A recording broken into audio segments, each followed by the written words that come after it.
وعلیکم السلام ورحمۃ اللہ وبرکاتہ۔ اللہ رب العالمین خیر و عافیت میں رکھے۔ آپ کا سوال تھا کہ کوئی آدمی اپنا معمول بنا چکا ہے کہ عشاء کی فرض ادا کرتا ہے، اس کے بعد ایک رکعت وتر پڑھ لیتا ہے، اس سلسلے میں کوئی مذائقہ ہے؟ اس کا جواب یہ ہے کہ شیخ ناصر الدین الالبانی رحمہ اللہ نے کہا کہ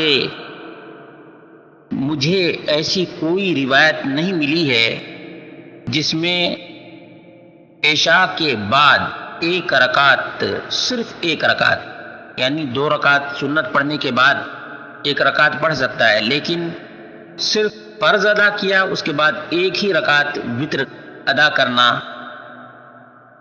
مجھے اس کا کوئی ثبوت نہیں ملا، اس لیے شرعاً مذائقہ ہے۔ کم سے کم 2 رکعت سنت مؤکدہ پڑھ لینا چاہیے، اس کے بعد ایک رکعت وتر پڑھ سکتا ہے۔